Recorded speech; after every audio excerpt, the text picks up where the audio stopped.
7월의 첫 주 우리 옆에 있는 분들하고 한번 마스크를 다 썼기 때문에 잘 안 들리지만 눈으로 인사하고 또 한번 목소리가 들리도록 당신을 축복합니다. 한번 인사하겠습니다. 축복합니다. 한 번 더 인사할 때 당신의 후반기를 응원하겠습니다. 당신의 후반기를 응원하겠습니다. 당신의 후반기를, 여러분의 후반기를 응원하겠습니다. 우리가 누구랑 대화하다 보면 이런 말 많이 하죠. 진이 빠져. 이제 기가 이렇게 소진되는 그런 경우가 있고, 또 어떤 사람하고 대화하면 반대로 엔돌핀이 솟는 그런 경우도 있습니다. 그러니까 어쩔 때 누구랑 대화하면 막 내가 있는 모든 게 다 빠져나가는, 나도 우울해지고 부정적이 돼가는 경우도 있고, 반대로 내가 누구랑 대화했더니 굉장히 나도 막 자신감이 생기고 기쁨을 얻는 경우가 있는 거죠. 보통 이제 자기 자신의 컨디션에 따라서 그럴 수도 있습니다. 내가 뭐 기분이 안 좋거나 좀 그러면 그럴 수도 있는데, 대부분 상대가 누구냐에 따라서 달라지게 되는 거예요. 그러니까 그 사람이 가지고 있는, 내가 대화하는 사람의 마음이나 상태, 또 그 사람이 가진 어떤 그런 생각들이 내게로 전달이 되는 거죠. 그러니까 전염이 된다고 말할 수 있습니다. 이런 연구를 하버드 대학교에서 연구를 했습니다. 했더니 실제로 어떤 사람이 행복하고 기쁘다 그러면 그 사람과 대화하는 사람은 같이 행복하고 같이 기쁠 수 있는 확률이, 가능성이 15% 증가한다고 합니다. 그래서 실제로 우리나라에도 책이 번역이 됐는데, 행복은 전염된다, 이런 책이 실제로 나와 있습니다. 그래서 그러니까 부부끼리 남편이 참 아내와 대화할 때 아내가 굉장히 행복해 있으면 남편도 행복해 할 가능성이 15% 늘어나는 거고, 남편이 직장에 가서 다른 사람을 만나잖아요. 그러면 그 사람도 행복할 가능성이 10% 늘어나고, 한 단계 더 건너서 그 남편이 다시 자기 집에 가면 그 아내에게는 6% 정도 행복할 가능성이 늘어난다. 그러니까 1대1로 대화할 때는 나와 대화하는 사람이 15% 정도 가능성이 있고, 행복할 가능성이, 또 이 사람이 다른 사람에게 가면 나를 통해서 전염돼서 10% 정도 더 높아질 가능성이 있고, 또 가면 6%고 그 다음 단계로 가면 이제 의미가 없다, 이런 연구를 실제로 하버드 대학교에서 했습니다. 그래서 결론이 뭐냐면, 그 책의 결론이 당신이 행복하라면 행복한 사람 옆으로 가라, 이겁니다. 당신이 기쁘게 살려면 기쁨을 가지고 있는 사람들과 함께 지내라. 늘 우울하고 부정적이고 소극적인 사람들과 지내다 보면 당신도 그런 영향을 받을 거다. 행복하고 기쁨을 가진 사람들과 함께 해라. 이것이 이제 그 책의 결론이라고 이야기할 수 있습니다. 오늘 이제 등장하는 빌립이라고 하는 집사님 계신데, 동명이인이죠. 예수님의 제자 빌립도 있었고, 이 집사님은 사도행전 6장의 7 집사 중에 한 분이었던 그런 집사님인데, 이 빌립 집사님과 함께 있으면 그 옆에 있는 사람들이 행복해져요. 이상하게 빌립 집사님 곁에 있는 사람은 같이 기뻐하는 것을 볼 수 있어요. 오늘 5절 말씀 보시면, 빌립이 사마리아 성에 내려가 그리스도를 백성에게 전파하니 8절, 그 성에 큰 기쁨이 있더라. 사마리아 성에 갔는데, 빌립 집사님이 사마리아 성에 갔을 때 결과적으로 사마리아 성에 큰 기쁨이 있었다, 이렇게 오늘 이제 성경이 말씀해 주고 있죠. 사마리아라고 하는 도시는, 이런 표현이 적당할지는 모르겠는데, 망한 도시입니다. 한탄의 도시고 슬픔의 도시고, 사마리아라고 하는 도시는 낙인이 찍혀버린 도시입니다. 유대 땅 안에 있었지만 사람들이 이방인이라고 손가락질하는 도시가 바로 사마리아라고 하는 도시입니다. 사마리아에서 태어난 어린아이들은 어릴 때는 모르지만 조금 청소년기가 되면, 내가 왜 사마리아에서 태어났을까? 내가 저 유대 땅에서, 베들레헴에서 또는 예루살렘에서 태어났다면 내가 이런 취급을 받지 않을 텐데, 이런 억울한 일을 당하지 않을 텐데 하면서 그렇게 한을 곰씹어야 될 곳이 바로 이 사마리아라고 하는 도시입니다. 이방인들과 통혼하기 시작하면서 유대인들로부터 손가락질 받는 도시입니다. 그래서 수가성 여인이 사마리아라고 하는 그 동네 안에 수가성 여인 역시도 예수님을 향해서 예수님이 3년 전에 이 사마리아 땅을 방문했을 때 자존감이 제로였습니다. 우리는 망한 사람들이고 우리는 개와 돼지 같은 사람들이라고 스스로를 그렇게 생각하면서 살았던 곳이 바로 사마리아입니다. 그러니까 사마리아에는 기쁨이 없습니다. 사마리아 사람들 전체가 우울하고 잿빛으로 가득한 하늘 아래에 있었던 사람들이 사마리아 사람들입니다. 지난주 말씀에도 10명의 나병 환자 중에 1명 돌아왔습니다. 예수님 깜짝 놀라서 유대인도 아닌 사마리아 사람이 돌아왔다고, 이방인이었던 사마리아 사람이 돌아왔다고 예수님도 놀라신 것을 보면 그 당시 문화가 그렇습니다. 사마리아는 기쁠래야 기쁠 수 없는 도시입니다. 그냥 도시 전체가 저주받은 도시입니다. 여리고로 내려가다가 강도 만난 사람도 제사장도 레위인도 다 지나가는데 누가 그 사람을 데리고 영안에 가냐면 사마리아 사람이 데려갑니다. 예수님께서 충격적인 메시지를 당시 사람들에게 던진 거죠. 아니 어떻게 사마리아 사람이 누군가를 도와주고 구제할 수 있을까라는 생각을 가지게 할 만큼 사마리아 사람들은 그 당시에 모든 사람들에게 있어서 인식이나 또 생각되는 선입견 전체가 사마리아는 망한 도시입니다. 슬픔의 도시, 눈물의 도시고 회한의 도시고 절망이고 낙인 찍혀버린 그런 동네였습니다. 그런데 그곳에 빌립이 갔더니 빌립이 가진 기쁨, 빌립이 가진 행복이 잘 전염이 된 것 같아요. 잘 전파가 된 것 같아요. 이곳에 기쁨이 있는데 그냥 기쁨도 아니고 큰 기쁨이 있었다. 참 대단한 것이죠. 이상하게 빌립 집사님 옆에만 가면 이 기쁨이 점점 번져가기 시작해요. 우연인 것 같았는데 우연이 아니더라고요. 자, 27절 한번 보겠습니다. 넘기셔서. 자, 8장 27절. 자, 26절부터 한번 보시면 주의 사자가 빌립에게 말하여 이르되, 이제 빌립에게 이야기해서 광야로 가라. 27절. 가서 보니까 누구를 만나냐면 에디오피아 사람, 곧 에디오피아 여왕 간다게의 모든 국고를 맡은 관리인 네시. 에디오피아의 이제 장관을 만나게 됩니다.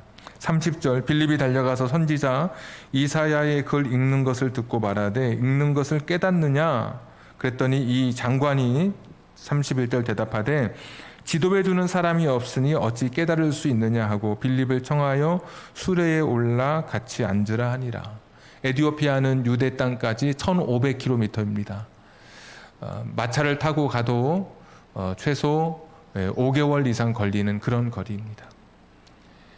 5개월 시간 동안 이 사람은 자기가 성경을 읽는데도 이게 무슨 말인지 모르는 거예요. 이사야 53장을 읽는데도 이 사람이 지금 53장에 나오는 이사야 53장에 나오는 사람이 누구인지를 모르겠는 거예요. 근데 알려주는 사람도 읽어도 이거는 글은 그리고 내용을 전혀 이해하지 못하는 그런 답답함 속에 이 사람이 5달을 돌아서 자기 고향으로 가야 할 그런 사람이었습니다. 터벅터벅 마차 위에 앉아서 1500km를 가면서 답답함 속에 걸어가야 할 이 사람. 근데 그 곁에 누가 있습니까? 빌립이 있었죠. 38절, 39절 보시죠. 둘이 물에서 올라올새 주의 영이 빌립을 이끌어 간지라. 내시는, 그러니까 그 장관은 기쁘게 길을 가므로 그를 다시 보지 못하니라. 이 사람도 그렇게 답답하고 속상하고 읽어도 이해가 되지 않아서 참 뭔가 막혀 있었던 이 사람이 빌립 집사님 만나고 기뻐하기 시작한 거예요. 이 사람도. 그러니까 사마리아라고 하는 그 죽음의 도시에서도 빌립 집사님이 그곳에 갔을 때 사람들이 큰 기쁨을 얻었고 1500km 이 5달 걸어가야 하는 이 마차를 타고 가는 이 순례의 길, 답답했던 이 장관 역시도 빌립 집사님이 옆에 있을 때 기쁨을 전달해 받은 그런 사람입니다. 여러분, 빌립이 궁금해지는 거예요. 이제 도대체 빌립 집사님은 어떤 기쁨을 가졌길래, 어떤 분이길래 저렇게 사람들에게 그런 긍정 바이러스, 해피 바이러스, 기쁨, 행복을 줄 수 있는 그런 사람인가 궁금해서 찾아봤어요. 그랬더니 사도행전 6장에 7 집사님 중에 한 명으로 임직을 받아요. 참 기쁘죠. 행복하죠. 굉장히 사람들로부터 인정도 받고 굉장히 멋진 사람인 것 같아요. 그런데 8장 보시면, 다시 오늘 8장 보시면 8장 1절에 그날에 예루살렘에 있는 교회에 큰 박해가 있어 사도 외에는 다 유대와 사마리아 모든 땅으로 흩어지니라. 그날 임직식 받았는데 갑자기 예수 믿는 사람들 이제 잡아 죽이겠다고 하는 핍박이 일어나게 된 거죠. 3절, 2절에는 경건한 사람들이 스데반을 장사하고 함께 임직받았던 스데반 집사님은 돌에 맞아 죽었죠. 3절, 사울이 교회를 잔멸할세, 잔멸 다 이제 없애버리려고 각 집에 들어가 남녀를 끌어다가 옥에 넘기고 이제 막 체포, 투옥 이런 게 시작되기 시작했어요. 4절, 그 흩어진 사람들이 두루다니며 복음의 말씀을 전할세. 5절, 빌립이. 그러면 지금 박해를 피해서 피난 온 사람, 그래서 현대인의 성경에 보면 4절을 그 흩어진 사람들을 뭐라고 되어 있냐면 피난 간 신도들 이렇게 번역해 놓고 있어요. 그러니까 지금 빌립 집사님은 어떤 상황이냐면 임직식을 받고 멋진 그런 신앙의 훈련을 또 받고 그 사명을 감당하려고 할 때 예수 믿는 사람 박해가 일어나서 지금 도망자가 됐어요. 피난민이 됐어요. 피난민. 여러분 북에서 이남으로 피난 올 때 혹시 피난 오신 분이 계실지 모르겠는데 피난길이 어떠신가요? TV에서 가끔씩 보면 지금도 전쟁을 피해서 기근을 피해서 피난 가는 행렬을 볼 수 있습니다. 실제로 막 그릇 같은 거 이렇게 옷가지랑 이렇게 좀 들고 갑니다. 전에 6.25 그때 피난민 그 사진들 보면 솥가마 이렇게 솥단지 들고 이렇게 해서 가는 것도 지켜봤습니다. 여러분 행복할까요? 기쁠까요? 빌립 집사님 역시도 자기가 정들었던 살았던 곳에 모든 것을 놓아두고 지금 피난 가게 됐습니다. 어쩌면 집을 인테리어 멋있게 했을 수도 있겠죠. 근데 그 집을 버려두고 지금 피난길에 올랐습니다. 그 집에 누가 와서 살지 몰라요. 지금 내가 멋지게 꾸며놓은 집에 누가 와서 자기 집이라고 말하면서 살지도 모르는 그런 상황입니다. 장사하는 분이었다면 시장 좋은 몫이 자기 자리였을 수도 있겠죠. 근데 그 좋은 그 자리를 다 빼앗겨 버렸어요. 다 놓아두고 제대로 갖지 못한 채 피난 행렬에 들어선 사람이 바로 빌립 집사님입니다. 그러니까 그냥 보면 그렇게 별로 행복할 것 같지 않은 그런 분이에요. 가진 것도 다 놓아두고 피난길은 다 가진 거 놓아두고 가는 것 아닙니까? 그래서 밭에 붙인 보화를 발견할 때 사람들이 피난 가는데 보화를 가지고 갈 수 없죠. 뺏기고 누가 훔쳐갈까 봐 땅 밑에 숨겨놓고 간 거예요. 보화를. 그러다가 피난길 오다가 죽으면 주인도 없어요. 그러다가 우연히 밭일 하다가 좀 더 깊게 파다 보면 보화도 나오는 거고, 그래서 밭에 숨겨진 보화 이야기도 우리 성경에서 읽을 수 있잖아요. 다 놓아두고 자기 재산 놓아두고 떠나왔을 이 사람, 자기가 읽어놓은 모든 것들을 다 놓아두고 제자들처럼 그렇게 명성이 아주 최고의 높은 단위에 올라서지도 못하고 그냥 그렇게 했던 이 사람, 그냥 보면 별로 행복하고 기쁠 것 같지 않은 이런 빌립 집사님의 모습을 사실 오늘 우리가 보게 돼요. 그런데 집사님이 기뻐요. 이 집사님은 행복해요. 이 집사님은 너무나 감사했어요. 그래서 자기가 가진 기쁨과 감사와 행복을 누군가에게 자꾸 전해줄 수 있는 그런 분이었어요. 아니 가진 게 없는데 지금 다 놓고 왔는데 피난 왔는데 피난민들끼리 모여서 살아야 되는 그런 곤고함, 쫓겨왔다고 하는 불안감, 그리고 유대에서는 이름의 순서가 굉장히 중요해요. 7 집사님 이름 될 때 첫 번째가 스데반 집사였고 두 번째가 빌립 집사님이에요. 스데반 집사님은 바로 7장에서 순교했어요. 2인자가 누굽니까? 이제 집사님 중에 빌립 집사 자기 자신인 거예요. 칼끝이 누구에게 겨눠지냐면 무조건 이제는 두 번째 사람에게 겨눠지는 거예요. 2인자, 1인자는 죽였으니까 이제 2인자 죽이면 되는 거예요. 곧 죽음의 위기가 눈앞에 있는 그런 상황이었어요. 그런데 기뻐요. 사람들에게, 사마리아 사람들에게 큰 기쁨을 주고 터벅터벅 가고 있는 그 에티오피아 그 관리에게 또 기쁨을 전해주고, 도대체 이 사람의 기쁨은 뭘까? 그가 가지고 있는 눈에 보이는 것으로는, 그가 가지고 있는 이 현실, 지금 처해 있는 상황으로는 설명되지 않는 그의 기쁨의 원천이 분명히 있단 말이죠. 오늘 성경은 그 이야기를 그대로 우리에게 전해주고 있습니다. 다시 한번 성경 구절 보겠습니다. 8장 5절. 빌립이 사마리아 성에 내려가 그리스도를 백성에게 전파하니. 빌립은 예수님을 전파해요. 자, 8장 35절도 한 번 더 보겠습니다. 8장 35절. 빌립이 입을 열어 이 글에서 시작하여 예수를 가르쳐 복음을 전하니 그랬습니다. 그러니까 빌립에게 모든 것을 다 잃고 갖지 못했는데도 자기가 가진 결핍, 모든 결핍을 압도하고 채울 수 있는 그 무엇이 있었는데 바로 그것이 예수님이었습니다. 예수님이 빌립 집사님의 마음 안에는 가득했습니다. 쫓겨오고 놓아두고 오고 죽음의 위기 앞에 서 있었지만 빌립 집사님이 가지고 있던 그것은 바로 예수 그리스도라고 하는 그 귀한 이름이었습니다. 그냥 예수님이 그 안에 가득했던 것이죠.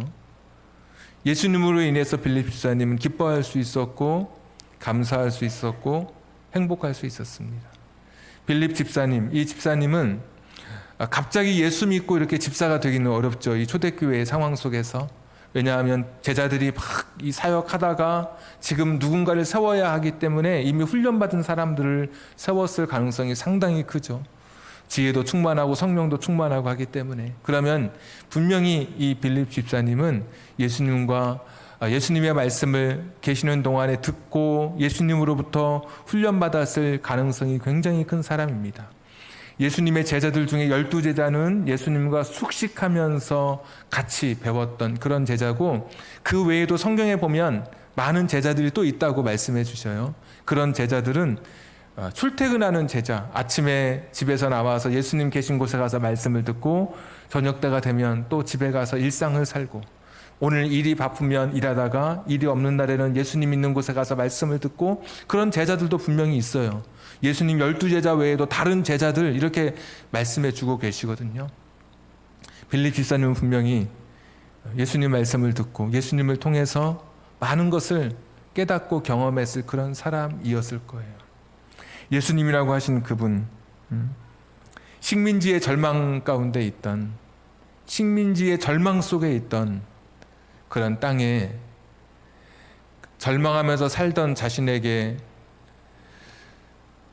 식민지의 그 아무것도 희망이 없는 그곳에 이 땅이 아닌 저 영원한 이 땅에 매이지 않는 하나님 나라에 꿈을 주신 분이 예수님이시잖아요.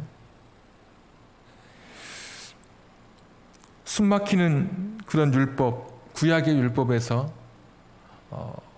그걸 벗어나는 진리, 참 진리, 진리가 너희를 자유케 하리라 말씀해 주셨던 것처럼 그 진리를 알게 해주신 그분, 이 땅의 생명이 전부라고 여겼던 그런 시절에 영원한 생명에 연결될 수 있도록 내가 곧 길이요 진리요 생명이라고 자신의 존재를 밝혀주시고 하나님께로 가는 길을 보여주셨던 그 예수님, 빌립 집사님은 분명히 우리가 신약에서 만나는 그런 예수님을 만나게 됐을 거예요.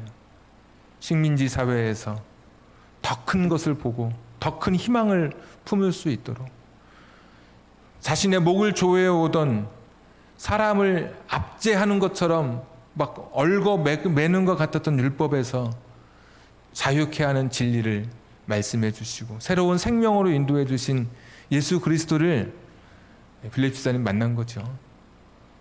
그분을 위해서 살기로 결단한 거죠. 12제자로 부름받진 못했지만 내 인생에 새로운 가치를 부여하고 새로운 생명으로 내 인생의 길을 열어주시는 그 주님을 만나고선 그 곁을 떠나지 않고 예수를 위해서 살기로 결단했기에 초대교회에서 그렇게 크게 쓰임 받을 수 있었던 것이죠. 그러니까 빌립 집사님은 예수님 만나고 자신의 인생의 모든 것이 다 사실 바뀐 사람이에요. 내게 닥쳐진 현실, 지금 앞에 있는 고통, 흘려야 될 눈물 속에서도 그는 그가 가진 기쁨을 잃어버리지 않은 사람이에요. 예수님 때문에. 세상이 빼앗아갈 수 없는 기쁨, 세상이 줄 수 없는 평안을 그는 예수님으로부터 공급받고 있었던 그런 사람이었어요. 그러니까 기쁜 거예요. 오늘 피난길 왔는데도 자기가 가진 기쁨을 사람들에게 줄 수 있었던 거예요. 에티오피아의 그 관리 정도면 보통 관리가 아니죠. 편도 5달이면 왕복이면 10달이에요. 또 여기서 또 오순절 이런 행사에 참여하기 위해서 성지순례 왔던 이 사람의 그런 상황을 감안해 보면 1년 정도 자리를 비울 수 있고 그 정도의 행렬을 할 수 있는 물질의 그런 공급을 가지고 있었던 정도의 사람이라면 굉장히 높은 위치의 사람이에요. 그런 사람이 봤을 때 누군가가 달려와요. 누군지도 모르는 사람, 피난 온 사람이잖아요. 자기 마차를 향해서 달려오고 있는 이 사람. 근데 뭔지 모르지만 자기는 굉장히 높은 고관이고 이 사람은 허름한 사람, 지금 달려오는 이 사람인데도 불구하고 그 사람을 자기의 수레의 옆자리에 앉힐 만큼 이 사람에게는 뭔가 있는 거예요.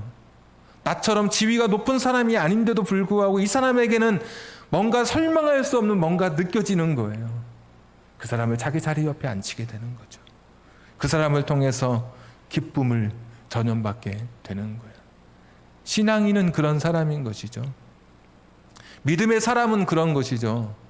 그러니까 기쁨을 살아가는 사람이죠. 현실에 좌우되지 않고 환경에 의해서 내가 오르락내리락 하지 않고 내게 주신 이 구원의 은혜, 믿음의 은혜를 붙들고 기쁨으로 살아가는 사람이 크리스천 아닙니까? 오늘 빌립이 딱 사라져버려요. 오늘 8장을 이후로. 그리고 마지막 21장 8절 9절에 마지막 등장해요. 가이사랴 해변가 바닷가에서 그가 인생의 마지막을 보내고 있는데 딸 넷이 있는데 딸 4명 다 성령의 은사를 통해서 예언하는 능력을 가진 딸들로 이 4명을 키워내요. 제가 오늘 2부 예배 때도 말씀드렸지만 목사님 자녀 중에 목회하는 자녀가 있으면 저는 그 목사님은 일단 굉장히 존경하면서 바라보게 됩니다.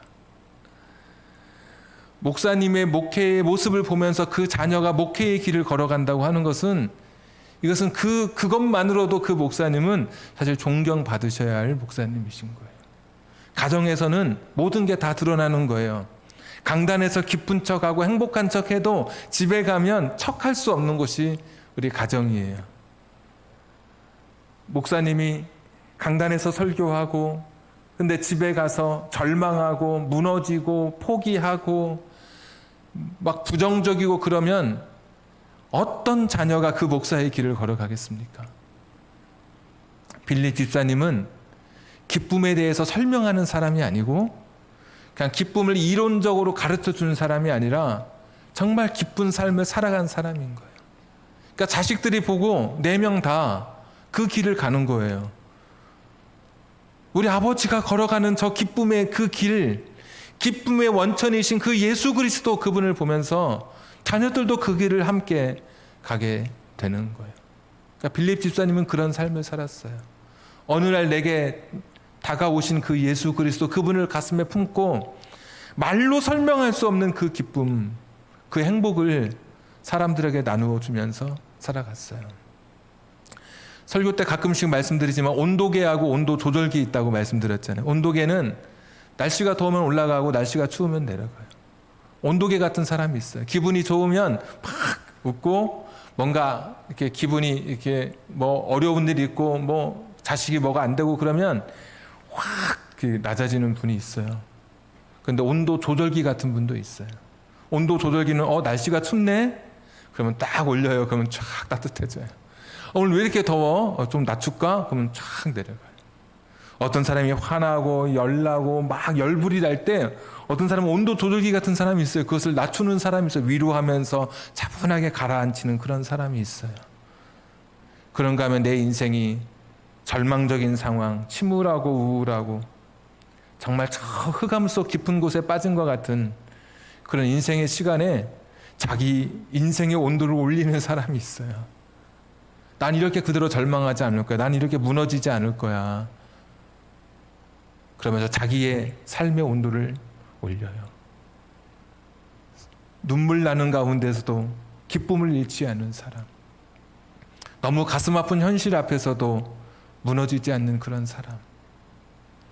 떨어지고 떨어져서 여기가 바닥인 줄 알았더니 더 깊은 바닥으로 더 내려가면서도 그래도 내 인생에 포기라는 단어를 되새기지 않고 예수 그리스도를 붙들고 다시 일어나는 사람, 온도 조절기 같은 사람, 바로 빌립 집사님인 거예요. 교회 임직식하고 얼마나 기뻤어요. 피난 행렬에 서서 야, 예수 믿는 게 이렇게 고달픈가? 내가 읽었던 거 다 놓고 다 뺏기고 내가 했던 거 다 모든 자산을 다 놓아두고 피난 행렬에 들어섰을 이 사람, 그런데도 그에게 찾아오신 영원한 진정한 기쁨의 근원 되신 예수 그리스도 붙들고 다른 사람에게 기쁨을 나누어 주면서 기쁨을 베풀어 주면서 자신의 인생의 모습을 보여줘요. 자식들에게도 보여줬기 때문에 자식들이 그 길을 걸어가요. 여자분들이 제일 싫어하는 게 있다 그래요. 남자가 이야기할 때. 3가지가 있는데 3번이 축구하는 이야기, 축구한 이야기, 축구 이야기. 2번은 군대 이야기 제일 싫어한다 그러고 2번째. 제일 싫어하는 게 군대에서 축구한 이야기를 제일 싫어한다 그래요. 계속 하니까. 저도 오늘 제일 싫어하는 이야기 한번 하겠습니다. 군대에서 축구한 이야기. 저는 군대에서 축구하면서 배운 게 있어요. 기술을 배우거나 그런 게 아니라 전 지금도 잊혀지지 않아요. 우리 예배 자주 드린 분들은 아시겠지만 군대 축구는요, 소위 전천후 축구예요. 전천후 축구. 이게 뭐냐면 저는 아직까지도 모르겠어요. 그 야외 경기 중에 어떤 기후의 날씨의 영향을 받지 않은 종목이 뭐가 있을까 잘 떠오르지 않아요. 근데 군대에 갔는데 이게 날이 좋아요. 그랬더니 선임이 이제 그때는 고참이라 그러죠. 야, 오늘 축구하기 너무 좋은 날이라는 거예요. 축구하기 좋겠더라고요. 축구 이제 했어요. 또 어느 날 이제 또 비가 와요. 비 오는데 야, 오늘 비 오니까 축구하기 좋겠대요. 더웠는데 비 맞으면서 하면 너무 좋다는 거예요. 또 비 올 때도 해요. 후방이니까 눈은 많이 오지 않았지만 눈이 막 흩날리는 그런 날씨인데도 또 하는 말이 야, 오늘 눈 맞으면서 하면 기분 좋겠다고. 엄청 뜨거운 날, 야, 이런 날 하면 막 이게 힘들어도 기분 이렇게 하고 샤워하면 너무 좋다고, 축구하기 너무 좋다. 축구를 하는데요, 축구하기 안 좋은 날이 없어요. 보니까 비가 와도 하고 눈이 와도 하고 해가 뜨는데도 높게 뜨든 낮게 뜨든 구름이 있든 뭐든 상관없어요. 다 축구하기 좋은 날이에요. 1년 내내 제대할 때까지 축구만 해요. 그때는 농구 같은 것도 안 해요. 농구도. 저희 때는 무조건 축구만 하는 거예요. 그냥. 그 생활관이 2개 있었는데 같이 쓰는 내무반이라 그랬죠. 이쪽 해서 계속 축구하는 거예요. 같이 계속 쉬지 않고 열애가 없어요. 그냥 다 축구하는 거예요. 그때 배운 게 야, 전천후 축구. 근데 그게 우리 신앙인의 삶이더라고요. 지금까지 내가 살아있어서 호흡하는 것, 내가 생명을 가지고 태어난 것, 사실 그것만으로 사실 감사하죠. 그리고 걸어왔던 모든 길들을 생각해 보면 눈물골짜기도 있었는데 여기까지 온 것 생각하면 감사하지 않을 게 없는 거예요. 다 감사한 거예요. 생각해 보면 내게 가족이 있고 친구가 있고 동역자가 있는 것 너무 감사한 거죠. 야, 이런 아이들을 내게 선물로 하나님께서 주시다니 그냥 감사한 거죠. 내가 이 땅에서 그냥 끝나야 될 내 인생이 영원한 생명으로까지 내가 영생의 그 자리까지 내 생명이 이어진다고 하는 이 영생의 소망이 있는 것, 이것도 감사하고, 오늘 내가 무릎도 아프고 다리도 아프고 허리도 아프지만 언젠가 내가 이 땅의 육신을 벗을 때에는 아픔도 없는 그곳에 내가 그곳에서 주님을 만날 건데 그 소망 얼마나 기쁩니까? 오늘은 내가 지금 눈물을 흘리는데 내가 이 땅의 육신의 장막을 벗을 때는 눈물이 없는 영원한 천국에서 하나님 만날 소망이 있는데 그럼 얼마나 기쁘고 감사합니까? 지금 환경이 어둡고 눈물 나도 생각해보면 우린 감사할 것으로 가득 찬 사람들이에요. 기쁨으로 가득 찬 사람들이에요. 저수지의 물고기가 가물어서 물이 다 말라지기 전까지는 사실 물의 고마움을 모르는 거죠. 저 들판의 꽃이 태풍이 불기 전까지는 잔잔하게 불어오는 미풍이 사실 얼마나 감사한지를 모르는 것이죠. 우리가 하나님의 은혜 안에 있기 때문에 이것이 은혜인지 모르고 살아가는 것뿐이에요. 너무나 큰 감사 속에 살아가기 때문에 지금 내가 살아가는 것이 감사인 줄 모르는 것뿐이지, 하나가 사라지고 하나가 잠시 단절되면 내가 지금 가지고 있는, 누리고 있는 것이 얼마나 소중하고 감사한지 내가 그때 비로소 깨닫게 되는 것이죠. 불평의 눈으로 보면 다 불평할 것이고 감사의 눈으로 보면 다 감사할 것이에요. 유대인의 탈무드에 지혜로운 사람은 늘 배우는 사람이에요. 지혜로운 사람은 늘 배우는 사람. 행복한 사람은 누구냐? 여러분, 감사하는 사람이에요. 감사하는 사람. 여러분이 참 감사하고 행복하고 예수님 때문에 기뻐하는 사람이 돼서 여러분 때문에 여러분의 배우자가, 여러분의 자녀들이 최소한 15% 이상 행복하고 기쁘고 긍정적 사람이 되도록 여러분이 그렇게 쓰임받게 되기를 주님의 이름으로 축복합니다. 우리 찬송 같이 하나 부르려고 합니다. 복음성가인데 이 목소리는 가느다란 목소리로 불러야 어울리는 찬양입니다. 나중에 유튜브로 은혜 한번 이 곡 한번 찾아보시고, 저는 이제 찬송가 스타일이에요.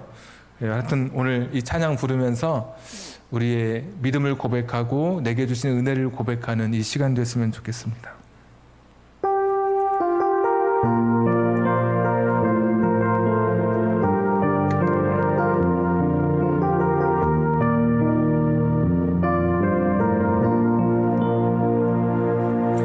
내가 누려왔던 모든 것들이, 내가 지나왔던 모든 시간이,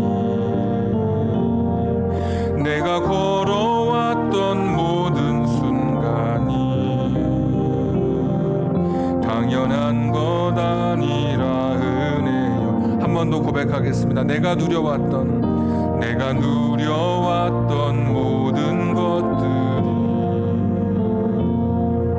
내가 지나왔던 모든 시간이, 내가 걸어왔던 모든 순간이 당연한 건 아니라 은혜였소. 아침 해가 뜨고 저녁에 노을, 봄의 꽃향기와 가을의 열매, 변하는 계절의 모든 순간이 당연한 것 아니라 은혜였소. 모든 것이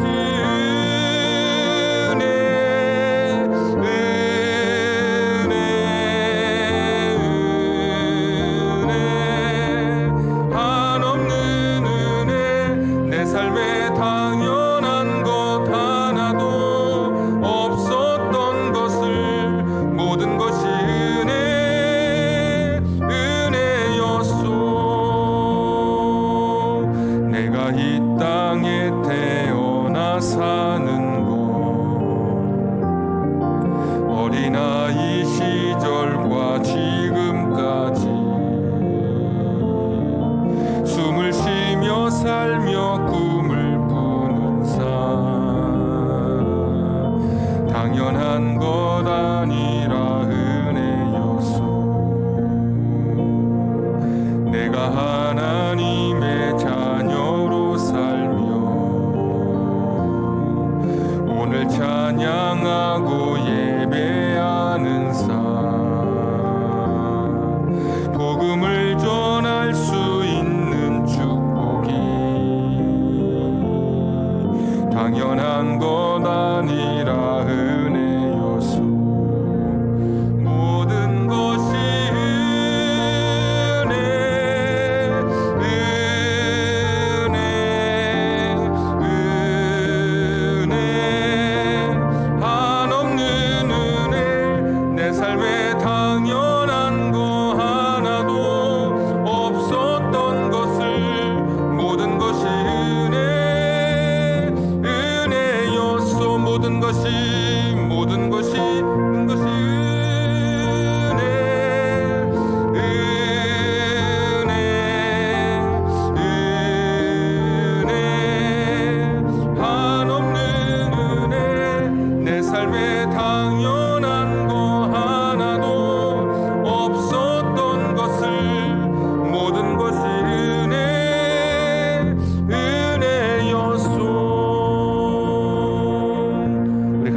시간에는 기도하도록 하겠습니다.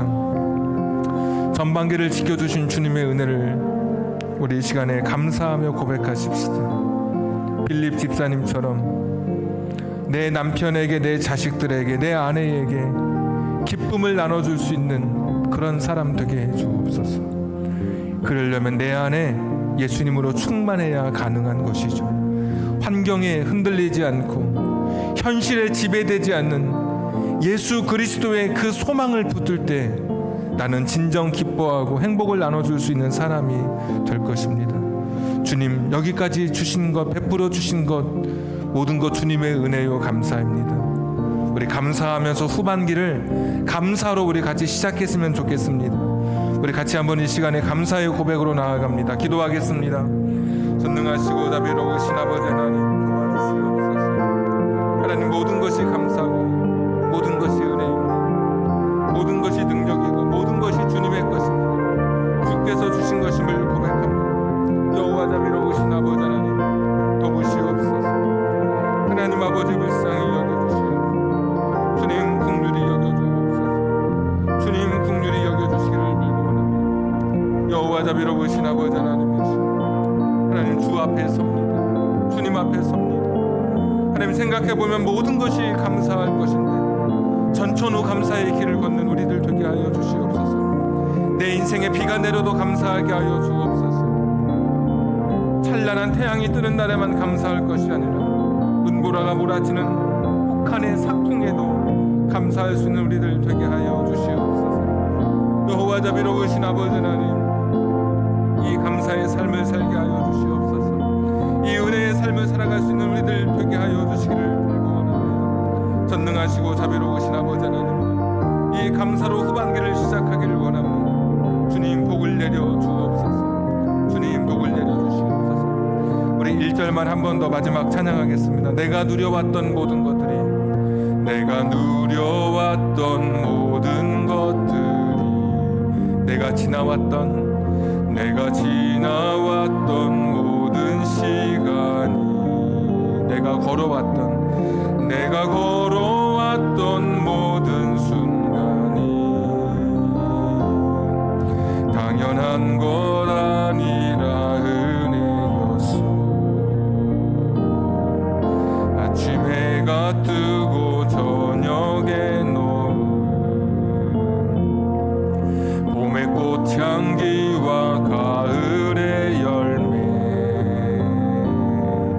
변하는 계절의 모든 순간이 당연한 것 아니라 은혜였소. 모든 것이 은혜,